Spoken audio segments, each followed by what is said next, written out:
Hello বন্ধুরা, কেমন আছো সবাই? আশা করি ভালো। তো আমিও ভালো আছি। আজ আমি একটি নতুন ব্লগ নিয়ে এলাম তোমাদের মাঝে। তো মকর সংক্রান্তি আর পৌষ মেলা। তো মকর সংক্রান্তির কিছু আনন্দের মুহূর্ত আমি ভিডিও করে রেখেছি, সেটাই তোমাদের সাথে শেয়ার করলাম। আমি মকর সংক্রান্তি উপলক্ষে যে পিঠেগুলো বানিয়েছি তা তোমাদের সামনে তুলে ধরছি।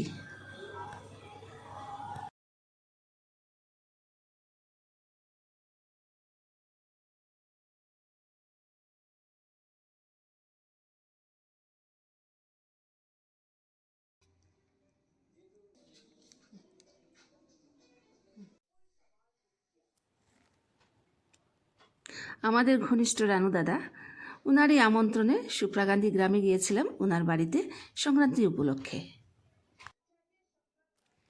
আমার সাথে আমার ছেলে, মামাতো বোন, ওর বর আর ওদের মেয়ে, তো সবাই মিলে খুবই আনন্দ করলাম।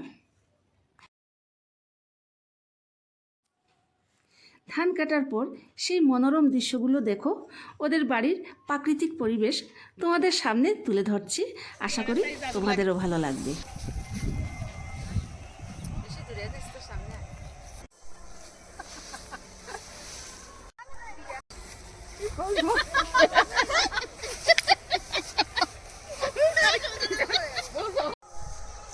এখানে এসে ভীষণ ভালো লাগছে।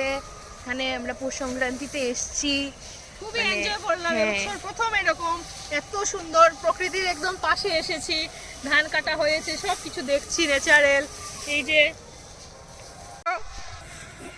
দেখো কোথায় থেকে পেলাম, দেখো দেখো দেখো দেখো, আয় তোরা সামনে আয়, সামনে আয় না, দেখো না দেখো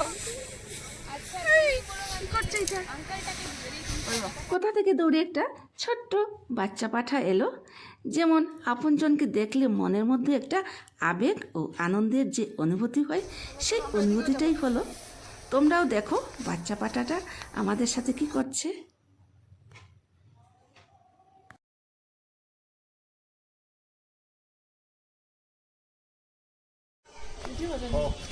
তো আজ আমরা আসলাম সুপ্রাকান্তি রানু দাদার বাড়িতে। এই যে আমাদের দাদা, তো উনি খুব ভালো মানুষ।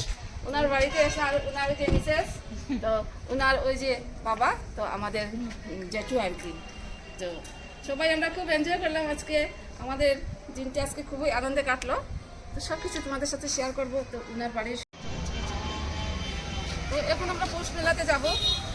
আমাদের ওদের বাড়িতে খাওয়া দাওয়া হলো, খুব ধুমধাম হলো, আনন্দ ফুর্তি করলাম, ভীষণ ভালো লাগলো। ঠিক আছে, এখন যাচ্ছি আমরা পৌষ মেলাতে।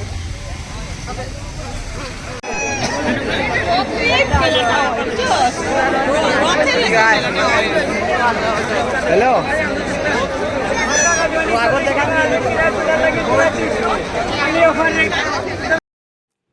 মেলাতে ঢুকেই চোখে পড়ল কুলের দোকান।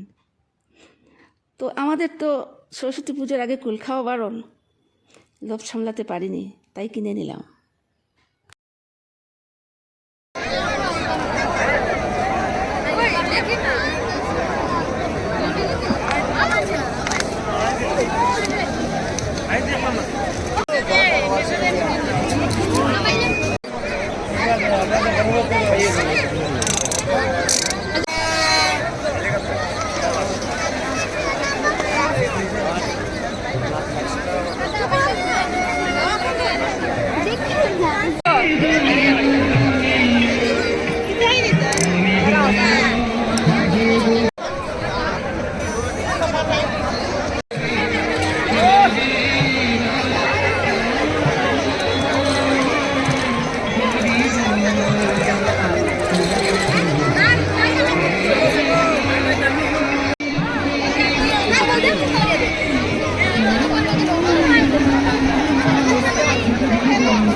দূর দূরান্তের গ্রাম থেকেও অনেক পশরা নিয়ে আসে এই মেলাতে।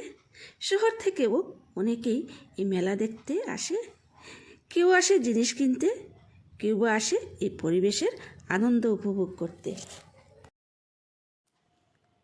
অনেক ভালো লাগলো মেলা প্রাঙ্গণে সময় কাটিয়ে। গ্রামীণ ঐতিহ্য এরকম মেলাগুলোতেই প্রকাশ পায়। আমি তো খুবই আনন্দ উপভোগ করলাম। তোমাদের কেমন লাগলো কমেন্টস করে অবশ্যই জানাবে।